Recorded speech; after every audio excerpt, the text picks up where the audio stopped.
फार पूर्वी एका छोट्या गावात राम नावाचा गरीब शेतकरी राहत होता. राम एक प्रामाणिक आणि कष्टाळू व्यक्ती होता, ज्याने आपल्या प्रामाणिकपणाने आणि कठोर परिश्रमाने आपली उपजीविका केली.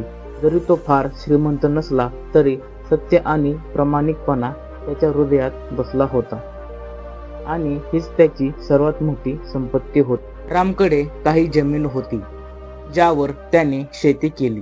त्याने आपल्या छोट्याशा शेतात धान्य पिकवले आणि जे काही पिकले ते राम बाजारात विकायला घेऊन जायचा. एके दिवशी राम आपल्या शेतात काम करत असताना अचानक त्याला एक चमकणारी वस्तू जमिनीवर पडलेली दिसली. रामने जवळ जाऊन पाहिले तर ते एक वजनदार सोन्याचे नाणे होते. रामचे डोळे चमकले. एवढे मोठे धन त्याने आयुष्यात कधीच पाहिले नव्हते. त्या नाण्याने तो आपल्या आयुष्यातील सर्व समस्या सोडवू शकला असता आणि आपल्या कुटुंबाची स्थिती सुधारू शकला असता.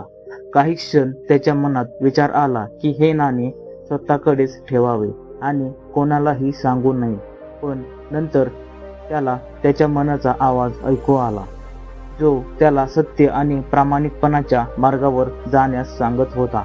रामने विचार केला, हे नाणं माझे नाही.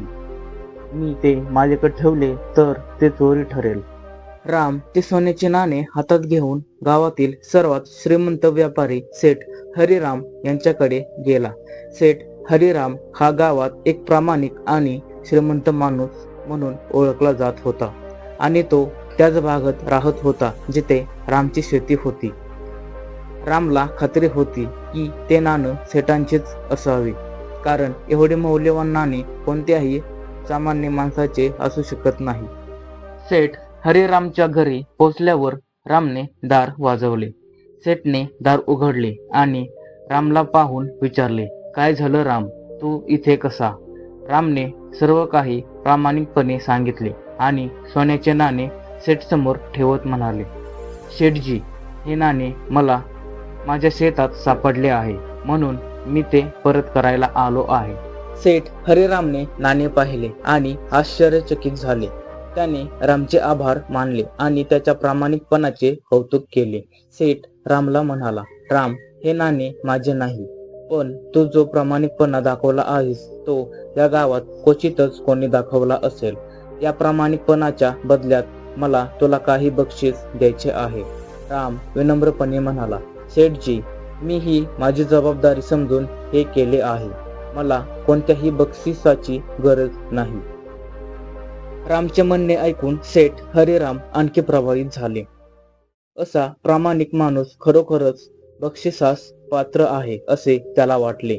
सेठ रामला म्हणाले, तुझ्या प्रामाणिकपणाचा आदर करणे हे माझे कर्तव्य आहे, म्हणून मी तुला या शेताच्या जवळची जमीन भेट देऊ इच्छितो, जेणेकरून तू तुझी शेती चांगल्या पद्धतीने करू शकशील आणि तुझ्या कुटुंबाची काळजी घेशील.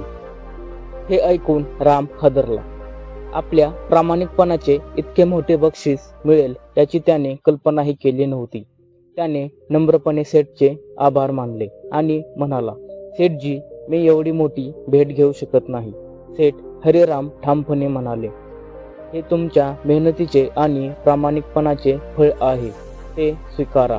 मला माहीत आहे की तुम्ही त्याचा चांगला उपयोग कराल. शेवटी रामने सेठची भेट स्वीकारली आणि आनंदाने घरी परतला.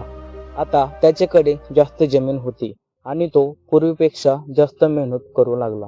त्याची पिके चांगली वाढली आणि हळूहळू त्याची प्रकृती सुधारू लागली. आपल्या मेहनतीने आणि प्रामाणिकपणाने त्यांनी संपूर्ण आयुष्यच बदलून टाकले. कालांतराने रामचे नाव गावात प्रामाणिकपणाचे आणि सत्याचे प्रतीक म्हणून घेतले जाऊ लागले.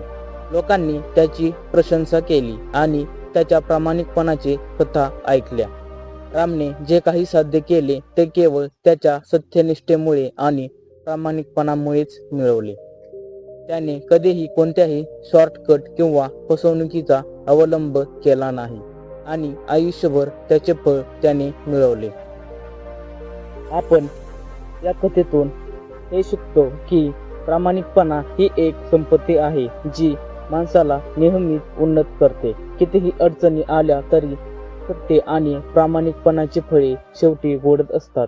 जे खऱ्या मार्गाचा अवलंब करतात त्यांना उशिरा का होईना यश आणि सन्मान नक्कीच मिळतो. प्रामाणिकपणे जगणारी व्यक्ती कधीही तोट्यात राहत नाही. कितीही कठीण प्रसंग आला तरी सत्य आणि प्रामाणिकपणाची फळे नेहमीच गोड असतात.